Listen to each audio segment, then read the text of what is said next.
Let's talk fantastic news. This is what I mean when I say it's happening.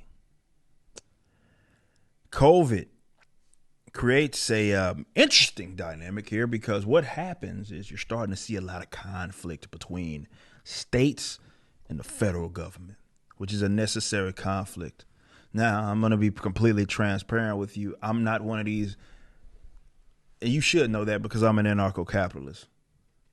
All that saved republic shit, I don't give a damn about, right? I don't care about any of that because saving the republic requires defense of leftist power structure, and I have no desire to do that. I want decentralization, and that's going to be the most peaceful route for those. We can't have decentralization without war. Well, I don't know what the fuck direction you think we heading there right now. In fact, what I'm advocating is the most peaceful route. But COVID has put people in a interesting conflict because the federal government, definitely with the Biden administration, has put a lot of states at odds. And here's another example of that I'm about to show you. But that basically authorizing what effectively is decentralization because the state is telling the feds to go fuck themselves. Here we go right here. I'm gonna show you just for reference for those of you that don't know. Because of this vaccine sort of mandate, Oklahoma National Guard, there's some conflicts happening here. This article kind of covers it. Oklahoma National Guard troops will not be allowed to avoid the military's COVID-19 vaccine mandate. The Pentagon says it's unclear who will hold them accountable to the rule and what punishments, if any, will be handed down. A lot of this stuff is just words, and once people realize that, that's when we end this shit.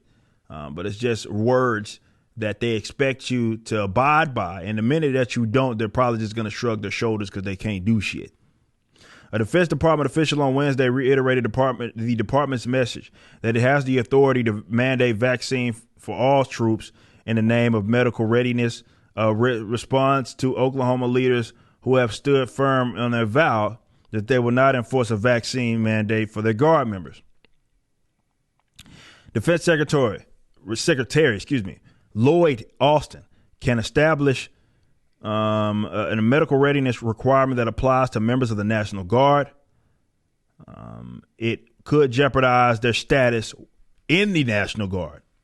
Whether or not a governor enforces that under his or her own authority is another matter, but it in no way relieves members of the National Guard from compliance with medical readiness requirements establishment by the Secretary of Defense and the secretaries of the military departments. So what we have right now is a big game of chicken. That's what we have. Oklahoma saying, nah. Federal government says you must do this. Oklahoma then says, nah, again. Federal government digs back in. And what has happened on the outside of this and what is being alluded to as the insider paper is reporting. Defense official reportedly has said that if the Oklahoma National Guard doesn't comply with COVID vaccine requirements, they will no longer be maintaining national recognition. Thus, the state will no longer have a National Guard, but rather a militia. Yes, yes, yes, yes, yes, yes, yes, yes. That's what we want. That's not you threatening with a good time. Defense. You're threatening them with a good time, and you're threatening me with a good time, that's for sure.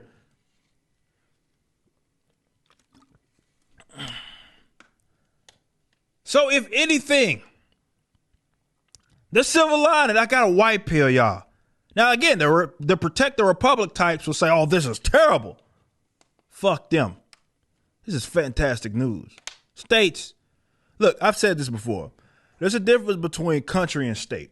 Now, the propagandists did a great job of conflating the two, so they got a bunch of people thinking that pledging allegiance to a flag or the flag of the state, rather, or something like that is akin to caring about your country, and it's not. Not at all. But thinking that the federal government must be a thing is caring about your country. It's not at all. A preferable situation would be all these nations acting as, in comparison to what we have now. Now, remember, decentralization never stops. But in comparison to what we have now, there is absolutely fucking no reason why 50 states can't become their own individual nations and have a defense pact with each other. There is nothing that prevents that from happening, I guess, the federal government. But the fear mongers act like that just can't happen. Guys, y'all do understand that there's countries that have their own national guards with a population the size of fucking the metroplex that I stay in Texas. Not the state, the metroplex. That's what the propagandists say to get you to ensure that their power structure must exist. It's the abusive relationship. You can't leave this abusive relationship because you might get beat by somebody else. So instead, you got to let them beat you. No. We're going to win. But this right here is it goes to show how deep that they think that propaganda lies, that they can threaten the national defense, rather, can threaten states by saying, well, you're going to be on your own and we won't acknowledge you. That's how much they cling to the idea that you need them and you will fight like hell to stay in that abusive relationship. The more people, definitely in these southern states, not exclusively though, that realize that, yeah, we don't need these motherfuckers, the better off we're going to be. And instead of having this bearing body in D.C.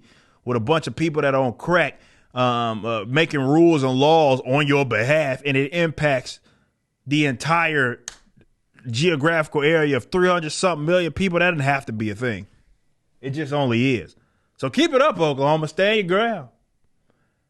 And hopefully they don't, we see other states follow suit and they don't acknowledge them either. Shit, that'd be fantastic news. You just watched a clip from my podcast, For Cannon's Sake. Catch us live at 12 p.m. throughout the week over at youtube.com/YoungRipper59 and follow us over at odyssey.com/@YoungRipper59. If you want to watch the entire video cast after the show is over, just be sure to become a member on the YouTube channel. Of course, the full audio portion of the podcast is available for free on all major digital platforms, or just visit forcannonsake.com.